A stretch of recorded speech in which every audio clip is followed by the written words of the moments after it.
Hello, my name is Melody Morton Ninomiya, and this is the start of a recording on the review of specialized programs and services accessed by Innu children and youth and their reported experiences and outcomes. This was a piece of work that was requested specifically for the inquiry, and we've prepared a video now that is going to be presented by both myself as well as Leonor Ward, whose name and photo is on the slide that you're looking at. And I want to acknowledge that Madison Wells was quite involved in helping analyze data with myself, and Lorena Kipfer assisted with conducting some interviews. So the video is going to cover three main things. First, we're going to introduce how the two studies fit together to form the presentation and the report. And the first part will be presented by Leonor Ward on what's called the Ninomiya study. And then I will be reporting on the specialized and land-based program study. But first, I will just walk you through briefly to say that the Ninomiya study took place before the inquiry started, and it is aimed at trying to better understand and explain Ninomiya, which is an Innu concept of health and well-being, and is really important context for the study that was conducted for the inquiry. And the study on specialized and land-based programs was specifically looking at gathering and examining information about what we're calling specialized and land-based or Nutchmeat-based programs that are accessed by Innu children and youth, past and present, but also include recommendations directly from Innu folks in both communities for a better future. And there are terms that we will be using throughout this video that some people watching this would know all too well, but we want to make sure that we're clear about what we mean when we use these terms. So the four that I want to highlight here, first is Ninomiya. It's the Innu word for well-being. It's a state of being that's inherently and intricately connected to the land. And that's something that Leonor Ward will be presenting on shortly. Nutchmeat is a place of well-being. It refers to the land, but it's also where it's more than just land. It's also a place and environment in which Innu teach, learn, practice Innu ways of knowing, being, and doing, and nurturing a sense of Innu identity, Mushwa and Shehashit Innu identity. And then when we use the language of Innu land-based programs and services, we're actually referring to programs that are offered in Nutchmeat, which often includes speaking in Innu and inherently involves the Innu ways of being on and with the land.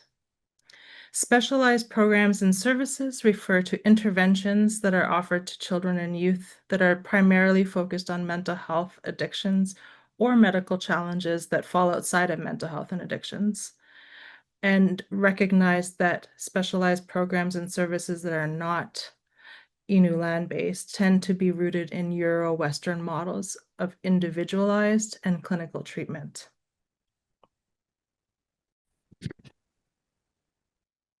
Hello, my name is Leonor Ward. I was invited by the commissioners for this inquiry to include an overview and description of how Innu understand life and practice health and well-being that, as Melody explained, is encapsulated in the word Ninomiya.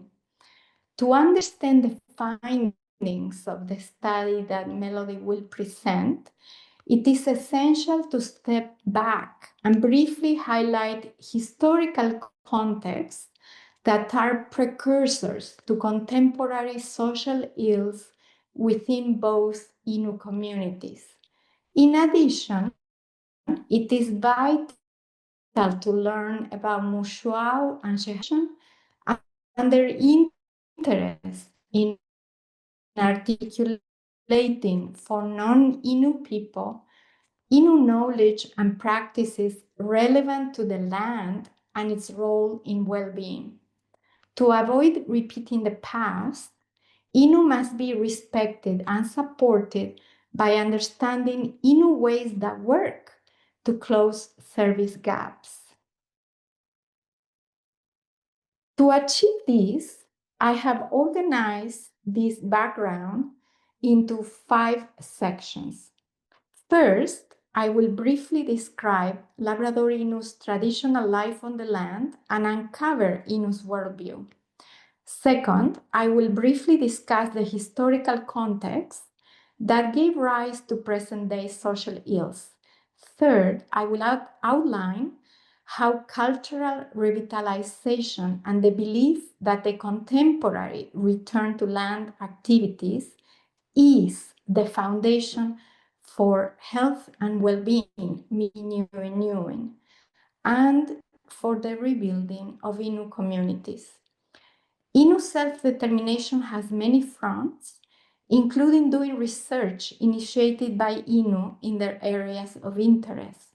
So I present here briefly the results of an Innu-initiated project that articulates Innu views of Ninomiya and the role of land.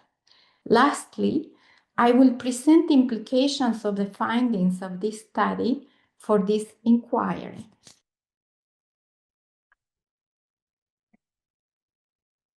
Innu were nomadic hunters in a vast 800,000 kilometer square territory that encompassed a large portion of the Quebec-Labrador Peninsula that Innu called Nitassinan, that means our homeland. Innu lived as interdependent people who traveled in small family groups following the caribou and gathered with other Innu hunting groups a few times a year. Survival on the land requires exactitude and cooperation, with everyone contributing their skills and labor. Children learned what was needed to survive on the land by about 15 or 16 years of age. They were taught by parents and grandparents everything from hunting, cooking, erecting tents, planning expeditions, raising children, finding medicine, and interpreting the weather. Life on the land saw the Innu in a permanent relationship with all living beings, human and non-humans. One example is the traditional hunting philosophy of respecting the animals. The Innu word for caribou is atiku, a non-human living creature with full personhood and will, inhabited by a spirit. Therefore, for Innu, hunting is not about outsmarting animals, but instead enticing fully volitional beings to generously offer their bodies. The Innu respect is such that Atiku returns each year to provide for Innu needs.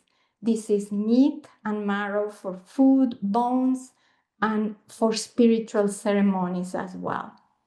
This relationship supports what other indigenous philosophers have claimed, that although a great diversity of cultures and understandings of health and well-being exists, there are common principles that are upheld, such as all living entities are in relationship with one another.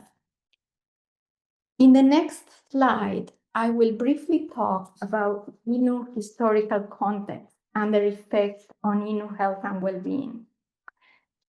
Innu encountered Europeans in the 1600s, but they were forced to settle between the 1950s and 1970s due to provincial policies that abruptly ended the traditional way of life, effectively dispossessing Innu of their land. Innu hunters provided for their families and the broader community by maintaining kinship bonds with the land, which were renewed as they traversed the territory while hunting. This has been documented by Henriksen, a Norwegian author, that talks about how Mushuau hunters in the 1970s renewed these bonds, and they were evident in the mutual care for one another, both for Innu and for the land. This enabled hunters to survive in the harsh environments of northern Labrador. This understanding of the relational bond with the land is shared among many other indigenous people. It is reflected in creation stories that assert that people come into being alongside the land. This understanding contrasts with European concepts that influence the English Crown's promulgation of the Indian Act, which classified Indigenous land in Canada as property of the Crown. These perspectives from Europe on the land at the time of the Indian Act's promulgation were rooted in the scientific revolution, and they originate in a very different paradigm. In this paradigm, the relationship between humanity and nature becomes one of mastery, subjugation, and taming through notions of improvement and progress that position indigenous peoples, such as the Innu, within the realm of nature. Until the mid-20th century, the federal and provincial governments in Canada upheld concepts of improvement and progress that considered the Innu life on the land uncivilized and required government intervention through forced settlement and schooling. Mushuau Innu, who now live in Natwashish, were forcibly relocated in 1948 to the coastal community of Natak. After 1 year, they walked back to traditional territory and returned to the hunting life. The second relocation was to David Inlet in 1967. They were given poorly insulated homes with plumbing infrastructure, but no running water. In 2002, they were relocated to Natwashish, a place they chose. The Shehashit Innu were settled in the 1960s in the location where they had gathered for centuries, close to a trading post at Northwest River. Through provincial government policy, traditional Innu hunting became illegal and children's enrollment in non-Innu school became mandatory. Forced schooling had a detrimental impact on the preservation, practice, and intergenerational transmission of Innu knowledge, which takes place on the land. Making hunting illegal changed the role of men as providers for their families and as teachers of younger men. This caused dependency on government welfare for family sustenance. Forced schooling also affected elders who have a societal role as knowledge holders, cultural transmitters, and safeguarders of the worldview. Innu have experienced land dispossession, and together with their elders, they believe that these policies initiated a pattern of alcohol abuse, violence, family breakdown, suicide, accidents, and illness. Land dispossession was further through mining development, flooding of lands for hydroelectric projects, and increased NATO military activities over traditional territories. I end here. The emergence of cultural revitalization. Despite government efforts, the Innu never stopped finding ways of returning to the land. It was their worldview that mobilized them to engage with the federal government for the first time in 1980. Innu truth is that one takes care of the land and the land takes care of people. In 1979, NATO low-level flying training over hunting camps became too disturbing to the families and to the animals.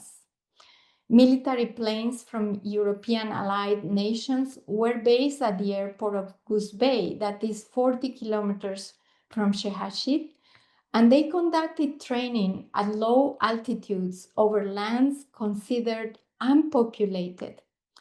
Innu wrote to federal ministers in protest for a period of 6 years and garnered support from NGOs and the international media.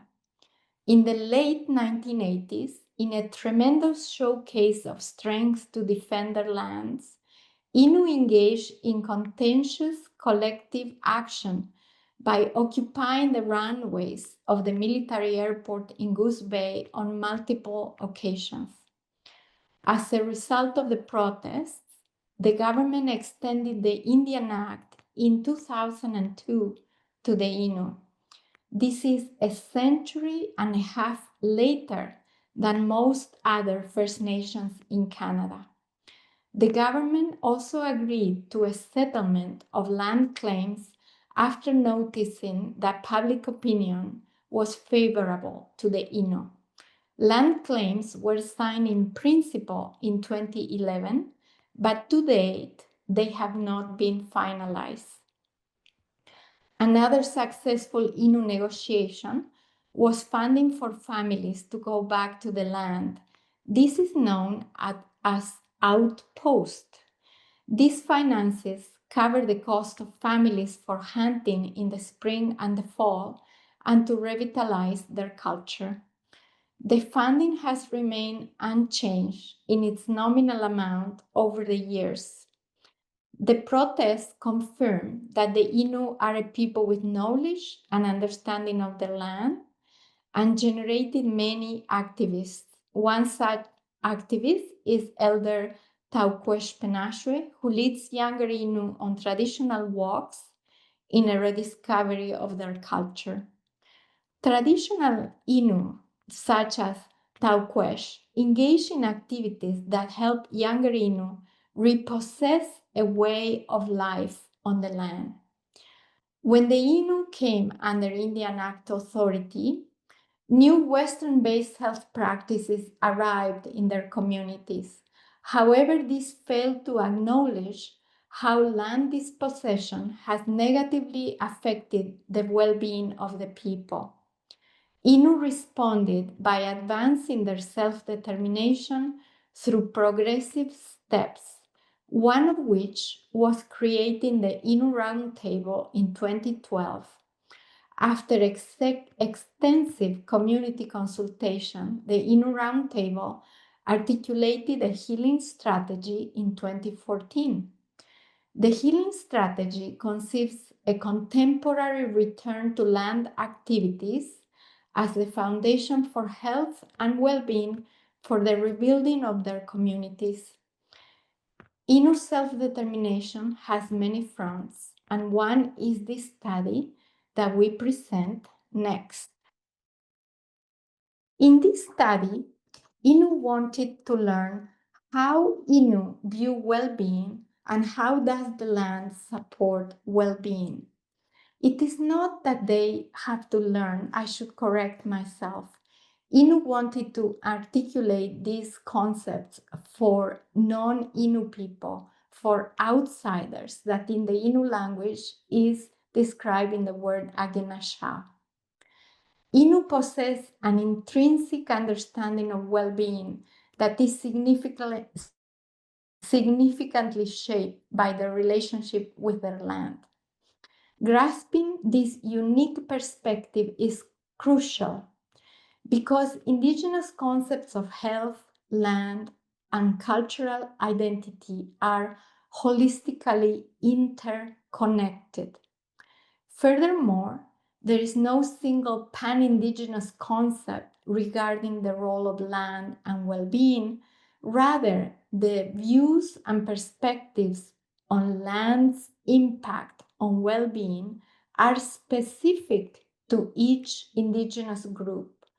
Therefore, it is important to articulate Innu-specific understandings of the role of land in well-being. This research has been initiated by the Innu and has been authorized by Innu Nation. Participants for this research were 16 years of age and older, lived in the communities, and they self-identified as Innu. We collected data between January and June of 2019 through individual semi-structured interviews and focus groups discussions. Participants were asked, for example, what does Ninomiya mean to you? What or who makes it possible for you to feel well? Can you describe what you feel in Nuchimit? 23 participants were interviewed and 16 participants were in focus groups for a total of 39. The research methodology has been published somewhere else. So what we found is that overall, Innu view Ninomiya as a subjective and aspirational state of being that is intrinsically and intricately related to Nuchimit. It is a place of well-being that can be poorly translated as land. For Innu, Nuchimit is the core of well-being. Land provides and facilitates togetherness.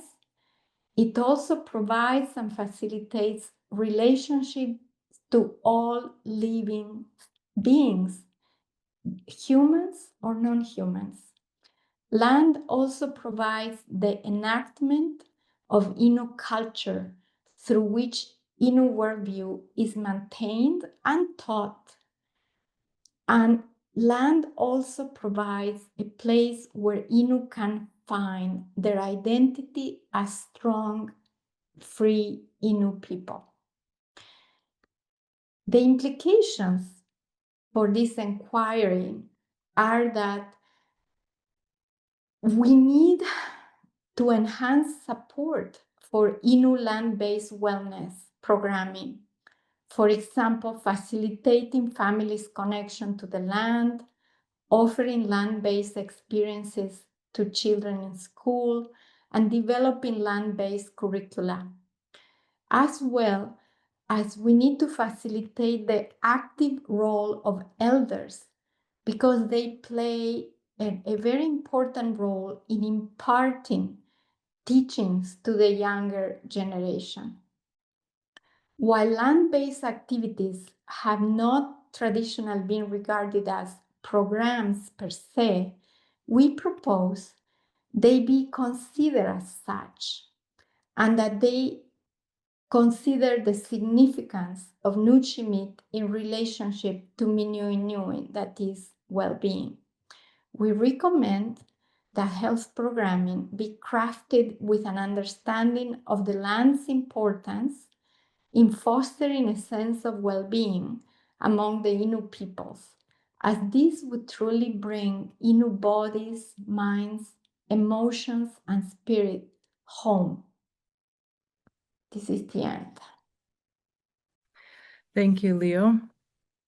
I will be reporting on the specialized and land-based program study, and I'm going to start by naming the three primary objectives. The first was to identify land-based and specialized programs accessed by Innu children and youth involved in the child protection system. 2, to identify the impact of these programs on children and youth, and 3, to identify recommendations for programs that will best meet the needs of children requiring medical, mental health, or substance use support in the future.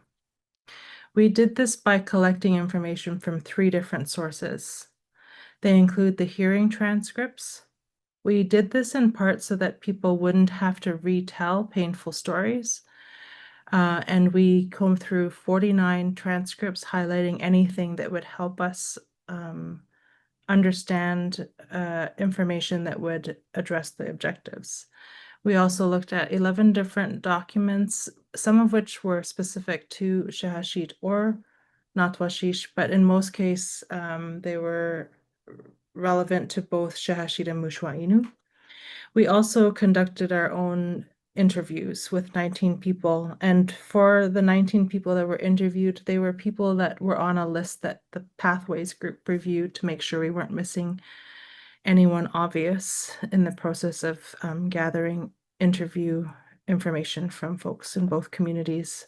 And we pooled all of these data together and coded them, and we're looking for things that were shared across that would fill in gaps. So collectively, all told, all three help paint a very fulsome picture.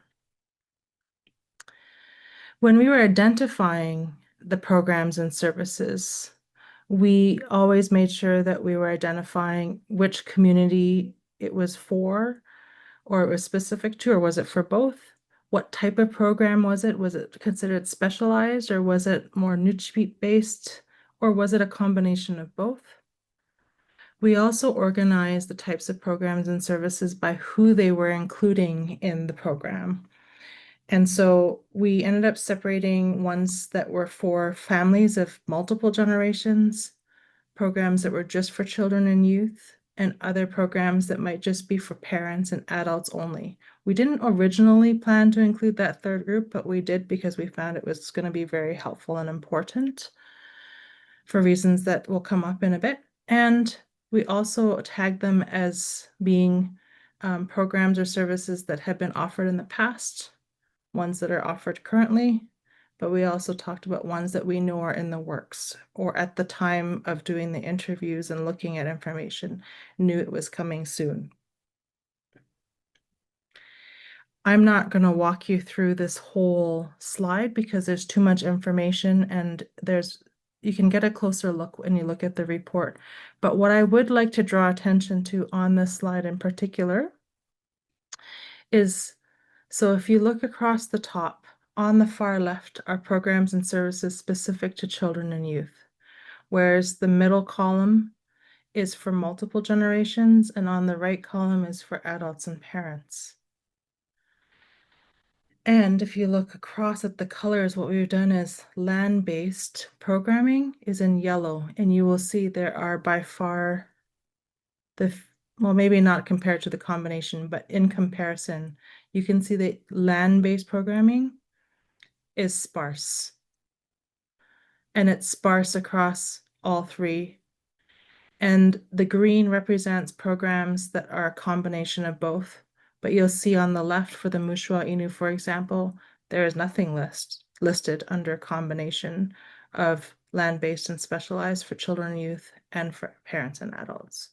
And then specialized would be more of like the Euro-Western oriented programs and services that people mentioned existed and had been used, or people had been referred to it.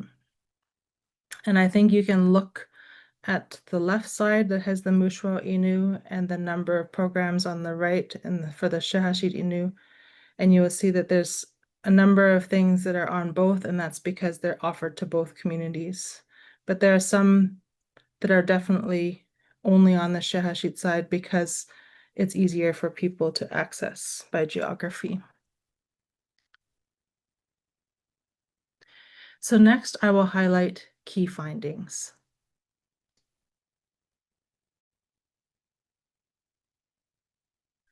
Our key findings are broken into 6 categories. The first one is specific to land-based or Nujimit-based programs. The second one is around specialized programs. The third is about combined programs. The fourth runs across all 3. Like it runs across numbers 1, 2, and 3, and it's around Innu leadership and autonomy. Number 5 is around funding and resources.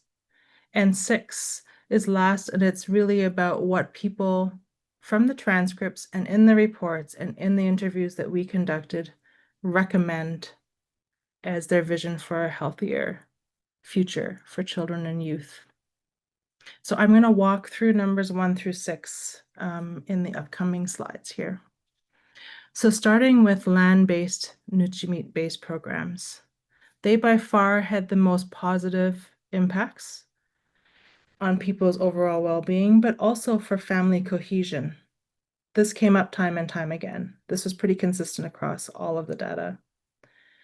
Some things that people highlight was Nuchimit offers distraction-free. In other words, people aren't necessarily having access to computers, cell phones, and substances when they're out on the land, but also it promotes mental clarity, healing, people's confidence and sense of self, but also builds and rebuilds healthy relationships. While on the land, people also learn really important cultural and life skills. And by that, examples I have on the slide there is like hunting, but also sewing, language, and so much more.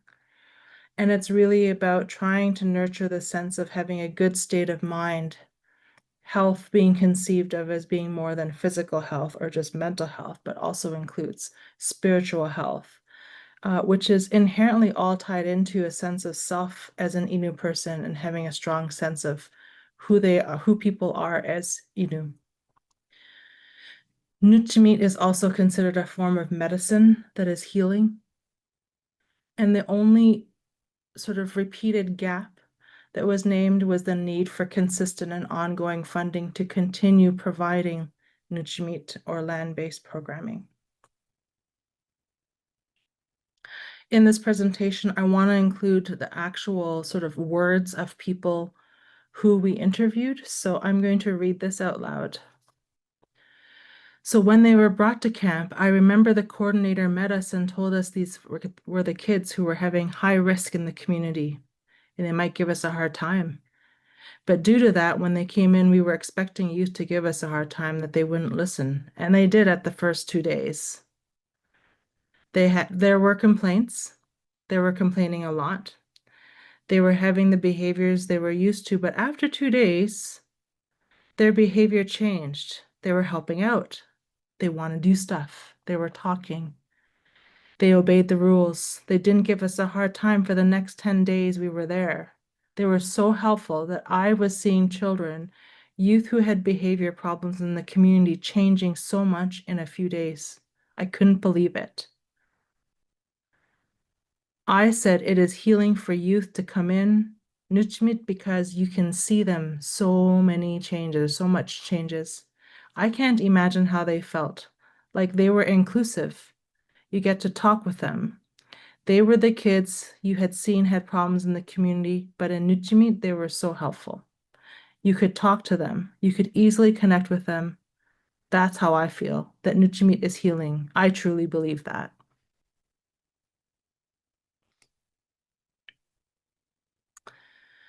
The second key finding around specialized programs was that these programs often offered short-term relief, but often failed to address the root causes like intergenerational trauma or other social determinants of health.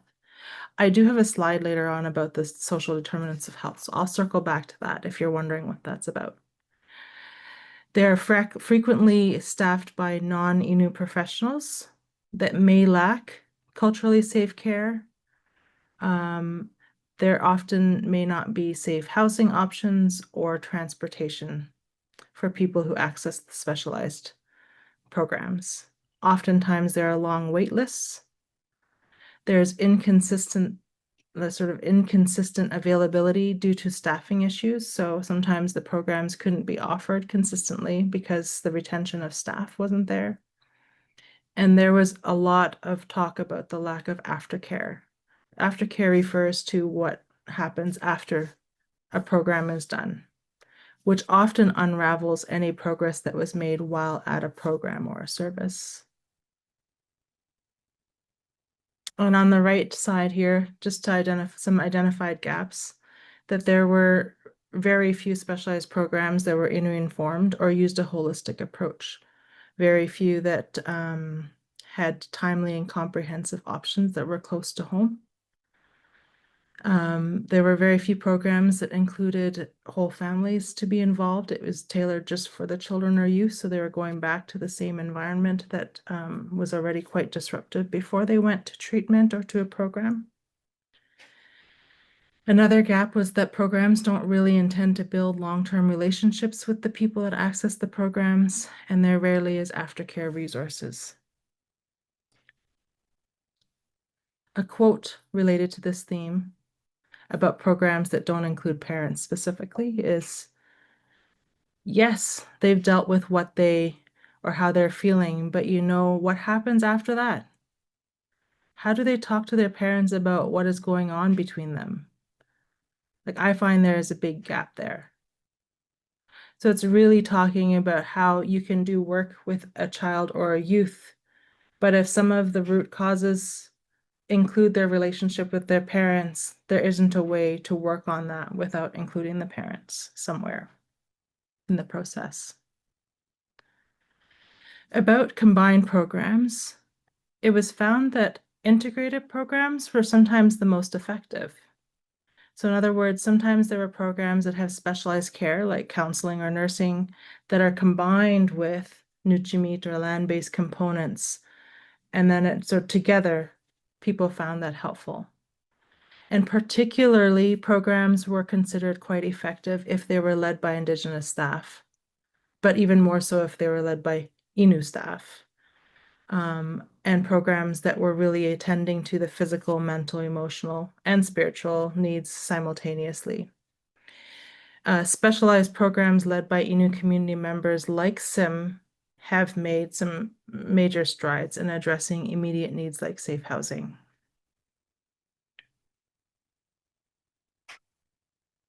So number 4 and 5 are not just attached to just one of the findings. It's a broader theme that came up across all of the data. And it's around Innu leadership and autonomy or self-governance or self-determination. So I want to highlight here that Innu leaders have been long advocating for self-determination and autonomy in all systems, including healing programs that center Innu culture, language, and knowledge systems. Leaders in both communities have been consistently highlighting the superior effectiveness of land-based approaches as compared with specialized services on their own. But despite the red tape involved, Innu changemakers and community champions have continued to advocate for and implement some transformative and culturally aligned programs.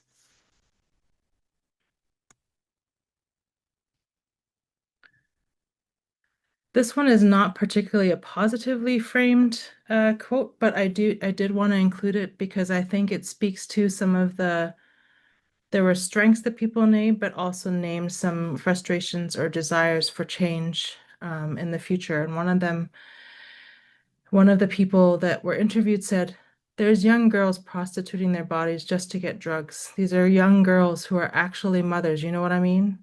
I just wish our leaders and community would come together and start dealing with the matters in the community, you know? And this is speaking about sort of needing to put in the supports and the will and so forth for people to band together and be able to advance things from a community-led perspective. Another quote is, but I do know that the direction we have to go as a community is to run our own operations, like provide our own services by our own people. Our language that we're losing has to come back. The culture that we have has to come back. That's not the reason we're signing our land rights and our self-agreement so that we could extinguish ourselves. That's there to promote and really push our rights and our benefits for this nation. We are strong and we know what we have to do. But the communities sometimes don't see the big pictures and we don't see the big picture. And we need to push and promote that. There's not too many of us who have all the knowledge and experience and the information, but together, I know we can make that happen. Language, culture, education, running our own services and being our own social workers and our own teachers really, really shows why we've negotiated and fought for our rights for the past 50 years. Because I know the province has really done a piss poor job of running our operations under the current legislation. So this is speaking to the desire for Innu leadership and autonomy. The fifth area is around funding and resources. One of the major themes is around insufficient or inadequate material, human, and financial resources. So some of the things that are following that are programs are often unsustainable if we don't address the foundational needs like a healthy workforce, like who is going to staff it, funding for culture-based program development, and the space for the programming or services to happen. Families also struggle to engage with programs when basic needs are not met. So that could include safe housing or food insecurity or food security. Staff retention is a big challenge, partly because Innu staff are often tending to their own healing while supporting others, leading to burnout, which is very common. And that the people are articulating a resistance to funding Innu-led land-based initiatives. The fact that the resistance has happened has directly worsened the mental health and addiction issues that we know of today. Some direct quotes from people on this. I'm going to read the one on the left first. It's kind of like a basic needs initiative needs to happen first, where everyone has that security of, housing, food, just safety, like psychological safety, physical safety, cultural safety, and then being able to build from there. Because when you start trying, or sorry, when you start going up trying to address higher things, there is no foundation. So they're really speaking to the need of addressing some really basic needs first before you start working on the more challenging things. Someone else said funding from Indigenous Services Canada, who the cash flow for the whole program in and of itself. But if there is additional funding left over, it must be used at the center and not at land-based. So to me, it's almost like a form of colonization again. Like, don't use it for your land-based programming. You got to use it at the building or you got to use it at the center. So that's one thing that just bothers me a little bit. And this is referring to when funding is attached to one initiative. If there's any surplus, there isn't or hasn't been a way for those remaining funds to be put towards something that's underfunded that really needs the support that is land-based and we know is effective. I'm including this slide to highlight, as was mentioned in previous slides, about basic needs. And there's language sort of in the sort of Western academic world that calls things like social and structural determinants of health. And that's talking about things that need to be in place for there to be good health. But in the context of the Innu, some of the things that are getting in the way that would be considered social and structural are in the circles surrounding the center circle. So I'm just going to start at the top and work my way clockwise around. So things that are really influencing Innu health and well-being are unaddressed intergenerational trauma, racism, discrimination, and exclusion from decision-making, insufficient funds for education, health, housing, food security, and meaningful employment. Barriers to cultural continuity. In other words, Innu ways of passing on knowledge from one generation to the next. The lack of culturally safe programs, services, and staff. Access to harmful substances. It's actually quite easy to have access to those.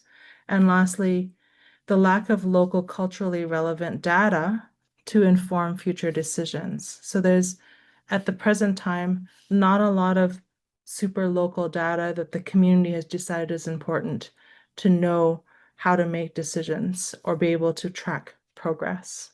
So all of these things play a role in Innu health and well-being.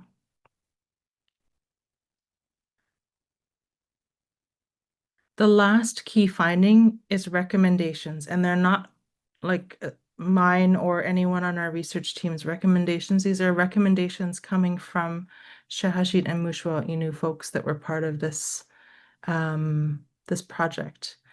And when we were looking at recommendations, there were lots of recommendations, but we wanted to sort of group them and realize that really the recommendations felt really or felt they were or easy to organize around the 5 Innu healing values of respect, trust and honesty, cooperation, family, and nature. So we grouped the recommendations around those 5 areas. So I'm going to talk about those 5 areas of recommendations. So around respect, people said we need to support bold community leadership and address issues like substance use and housing. We need to better train and have training opportunities for Innu staff that will improve retention, in other words, not getting burnt out, and effectiveness. We also need to require non-Innu staff complete Innu-specific cultural safety training. I want to use people's words when presenting, so I'm including quotes from our interviews. Someone said, our future, our nation, our people, our direction. Our own people run their own services. Control. If we make a mistake, we're going to fix it. Outside people make a mistake, they expect us to make or fix it for their mistakes, but we're not in control. Around trust and honesty, people spoke about the need for increased number of Innu staff and to really work on fostering trust and understanding. They also talked about needing to have dedicated, consistent, and available child advocates and mental health professionals in both communities. Someone said, sometimes these children, they don't even want to talk to a counselor, they want to talk to somebody who really cares. I think it's always good to have people who know who these children are and kind of have a background on what they're going through. When I talk to children, I tell them where I've come from growing up. And a lot of them are like, really? You've been through that kind of stuff? Like they're really shocked, but I think it's good to be honest with children. And that's where you get that connection, right? So really talking about relationships and the importance of trust and honesty. Around cooperation, people talked about the urgent need for collaboration between organizations, providing wraparound supports. If you haven't heard of wraparound supports, that's the idea is instead of one person having to go one place for counseling, somewhere else for some kind of treatment, somewhere else for supports with school, and so forth. Wraparound means there's a person who needs a lot of supports, and the supports come to them. And by doing this would also help avoid duplication of efforts and work towards a shared vision. Someone said, I think all the agencies need to come together because when I go to a meeting and the Innu-led organization tells me they got money for youth development, and then another Innu-led organization is telling me they got money for youth development, and then I'm telling them we also got money. So this is not so much talking about having a ton of money, but sometimes people apply for small pockets of money for the same population, but they aren't necessarily talking to each other in the community. So the idea is, can we cooperate and pool our collective knowledge and priorities and work together? Another value is family. So instead of removing from children, the idea would be to support parents in place at the home and provide supports and do some kind of family intervention. Another one would be addressing overcrowding and unsafe housing conditions. Because sometimes when the housing and overcrowding happens, it's almost just like a pressure cooker and things are bound to go sideways. So addressing the housing conditions. And the third one around family is providing wraparound supports for young parents. Somebody said, keeping children closer to their family to Hold on. Sorry about that. I covered up the word. I'll start again. The quote says, keeping children closer to their family, to their culture, to their language, to like, in a way that supports, that understands the person is working there, understands trauma, like understands how to, support parents who learn how to work through their children's needs and issues, right? Because I mean, if you're struggling yourself and then your child is struggling, I mean, it's very difficult to know how to navigate that without someone helping to support that. So if that was in place, that would definitely, I think, make a huge difference.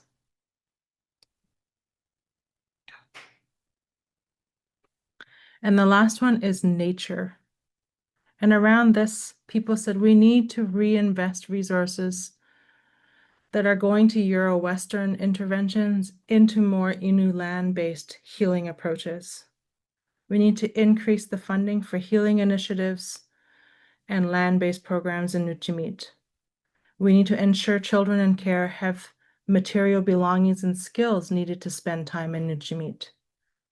So this was referring to, some people had mentioned that kids who want to participate in programs and initiatives that are land-based sometimes don't have the gear to be able to do that. And if there isn't money in a budget, that could be like a material barrier for children and youth to participate.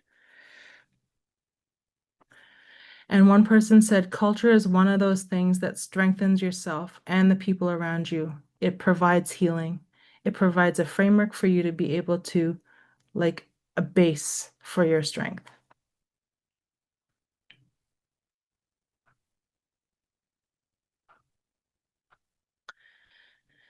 On the left, I just want to highlight a couple of important notes. The core message, I think, in all of it is that Innu have land-based health and healing programs that we know work.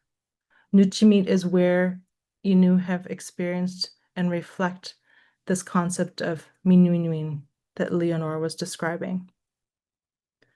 Current quote-unquote treatment is often misguided because it's rooted in Euro-Western worldviews, but not an Innu one. And effective treatment requires respecting Innu knowledge and removing barriers to self-determination. And one of the things that I wanted to highlight is there's something called the First Nations Mental Wellness Continuum or Framework. And at the core, it's talking about how for anyone to do well, everyone, Innu or non-Innu, needs hope, meaning, purpose, and belonging to be well. And those things are often not intact for the children that are involved in the child protection system. However, in conclusion, from the work that we've done, the highlights are basically that there's a profound significance of land-based programs to highlight, the profound significance of land-based programs that help community cohesion and individual and family well-being. And that integrated programs that have land-based components, but also bring in some of the specialized services into it so that you have the best of both worlds tend to be more effective.